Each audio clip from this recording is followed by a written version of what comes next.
कर रहे हैं, जिनकी वजह से आज हमारा वजूद है, न सिर्फ मीनापुर के लोगों का बल्कि मीनापुर के बाहर के लोगों का भी, देश के लोगों का, राज्य के लोगों का आज उनकी वजह से वजूद है। उनकी कुर्बानी और उनके त्याग की वजह से आज हम जहां कहीं भी हैं, कोई पदाधिकारी हैं, कोई पत्रकार हैं, कोई शिक्षक हैं, कोई लेखक हैं, कोई समाज के अन्य क्षेत्रों में सेवा कर रहे हैं, ये सब उनका देन है। हम जब 5 जनवरी, हमको याद है, छोटा सा एक बात बता देता हूं, 5 जनवरी 1995, 95, ठीक 30 साल पहले, ये 25 चल रहा है, 30 साल पहले, 5 जनवरी 1995 को हम मीनापुर में हिंदुस्तान अखबार के लिए लिखने आए। हम इससे पहले 91 से 91 से शहर की पत्रकारिता कर चुके थे, 91 टू 95 हम उल्टी दिशा में गए। लोग गांव से शहर की ओर जाता है, हम शहर से गांव की ओर आए। हमारे दिमाग में था कि नहीं, गांव में खबरें। खैर उसकी लंबी कहानी है, कैसे हुआ, कहाँ हुआ, किन लोगों से हमारी बात हुई, निजी बातें हैं, कभी बातें होंगी तो बताएंगे।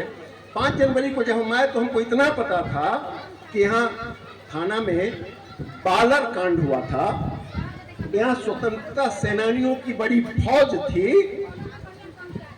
लेकिन जब हम यहाँ आए तो बातें किंवदंतियों में था, प्रमाण के तौर पर नहीं था। हम थाना से संपर्क किए, मीनापुर थाना से संपर्क किए, तो हमें वहां भी कोई प्रमाणिक जानकारी नहीं मिला। जब हम जिला से संपर्क किए तो प्रमाणिक जानकारी वहां भी नहीं था। मेरे अंदर जुनून था और हम इस जानकारी को लेने पटना चले गए। सेक्रेटारिएट में हम घूमते रहे, 95 का समय था, हमको कहीं कोई जानकारी नहीं मिल रहा था। लेकिन इतनी बात पता चला कि बांगुर जुब्बा साहनी, जो इस कांड के मीनापुर में जो घटना हुई थी, उसके जो मुख्य मुदालय थे, उनको फांसी हुआ था भागलपुर। उस समय मुजफ्फरपुर जेल में फांसी नहीं था, तो भागलपुर में उनको फांसी हुआ था। और हमको इतना पता चला कि उनके साथ वो चार्जशीट की कॉपी जो भागलपुर गई, वो वहीं लाइब्रेरी में पड़ी थी। हुआ कि तब तो ये जानकारी भागलपुर से मिलेगा, और वो भी भागलपुर जेल से मिलेगा। जेल पब्लिक पैलेस नहीं होता है जहां कोई भी आदमी जाए और कुछ जानकारी इकट्ठा कर ले। तो बहुत मशक्कत के साथ उस समय हमारे यहाँ विधायक हुआ करते थे हिंद केसरी यादव जी, जो मंत्री भी रह चुके थे। उनके प्रयास से, उनके बहुत सारे सहयोग और मदद से बिहार सरकार से हमको परमिशन मिला।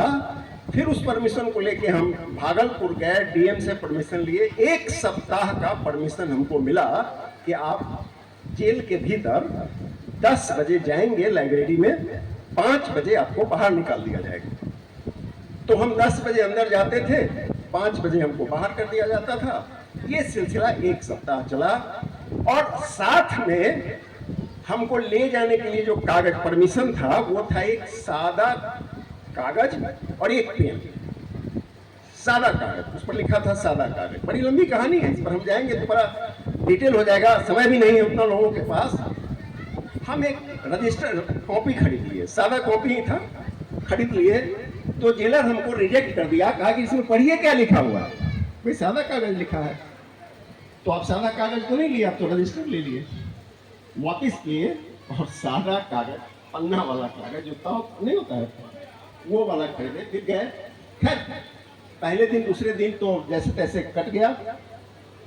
तीसरे चौथे दिन से जेलर साहब हमसे इतने प्रभावित हुए कि बहुत सारी सुविधाएं हमको अंदर में वो करने लगे, जो पहला दिन नहीं हुआ। पहला दिन हमको पानी भी पीने की इच्छा होती थी तो हम एक हाथ से चापाकल चलाते थे और दूसरे हाथ से पानी ऐसे करके फिर उसको पीते थे। पहला दिन ये हुआ।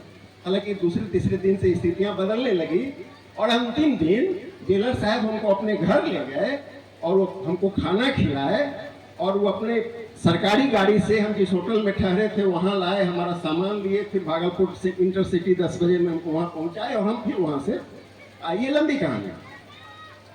हम उस जानकारी को लेकर के जब आए, बड़ा उत्साहित थे, आए अखबार में छापना चाहते थे तो अखबार के पास 250, 300, 400 शब्दों से ज्यादा का जगह नहीं था।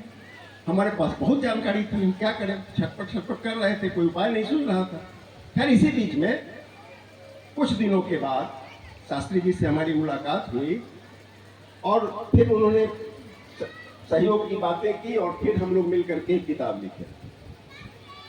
हालांकि शास्त्री जी 2-3 बात बोल रहे थे जो थोड़ा हमको असहज भी कर रहा था। उन्होंने कहा कि जब वो हमसे पूछे तो मैंने कहा कि मेरे पास कोई जानकारी नहीं। हम भी सुन रहे थे जब हम आए तो हमको बड़ा असहज लगा ये बात, लेकिन खैर आदरणीय है, किन कारणों से कहे हमको नहीं पता। खैर हम लोग लिखे, किताबें आई। कतिपय कारणों से उन किताब को मान्यता नहीं मिला तो हमने दूसरी किताब लिखी, गुमनाम हकीकत, और इत्तेफाक से उस किताब को ISBN ने एक्सेप्ट किया, प्रमाणित किया, इंटरनेशनल बुक के रूप में उस किताब को मान्यता मिला। और वह किताब हिंदी और अंग्रेजी 2 भाषा में ऑनलाइन भी उपलब्ध है। किताब फ्लिपकार्ट पर उपलब्ध है, किताब अमेज़न पर उपलब्ध है, और वह किताब आज दुनिया के जितने बड़े सरकार से मान्यता प्राप्त लाइब्रेरी है उस सब में उपलब्ध है। तो बड़ी उपलब्धि हुई। लेकिन खैर वो एक उपलब्धि थी, उससे बड़ी उपलब्धि तब दिखाई देता है जब हम देखते हैं कि मीनापुर के लोग धीरे धीरे जागरूक होते गए, जिस चीज को भुला दिए थे उसको उन्होंने फिर से याद किया और अपने उन्हीं पुरखों के नाम पर कार्यक्रम चलाया, सांस्कृतिक कार्यक्रम चलाया, उसमें बच्चों को भी प्रोत्साहित किया। हम बहुत खुश होते हैं जब देखते हैं श्याम जी, नीरज जी, हमारे शिक्षक अधिकारी शंभू बाबू जो रिटायर कर गए हैं, लेकिन ये लोगों का जो एक टीम भाव है, जरा गौर कीजिए, इसके दर्शन शास्त्र को समझिए, इसके फिलॉसफी को समझिए। ये कार्यक्रम क्या है? शहीदों के सम्मान में क्रांति महोत्सव, जो शहीदों के सम्मान में, वो कौन शहीद है? हमारे पुरखे जो हमारे कई पीढ़ी पहले चले गए, उनका भी सम्मान हो रहा है। और दूसरी तरफ ये क्या कर रहे हैं? सांस्कृतिक कार्यक्रम कर रहे हैं। छोटे छोटे बच्चों को भी हम देख रहे हैं, तो वहां से बैठे हुए छोटा छोटा बच्चा, इतना छोटा छोटा बच्चा, और फिर उसकी प्रस्तुति, हम आह्लादित हो गए। इन बच्चों को, मतलब इस पीढ़ी को उस पीढ़ी से जोड़ देना, ये श्याम बाबू और नीरज बाबू और श्याम बाबू, शंभू बाबू जैसे लोग ही कर सकते हैं। इसके लिए इन सब लोगों को बहुत बहुत बधाई, तहे दिल से बधाई। कहने के लिए तो बहुत कुछ है, लेकिन हमारे साथ दिक्कत क्या है कि 5 बज रहा है और हम जिस अखबार में काम करते हैं उसको हमको फाइल भेजना है, और यहाँ घटनाएं भी तय हो गई है, प्रिय घटनाएं भी हो गई है।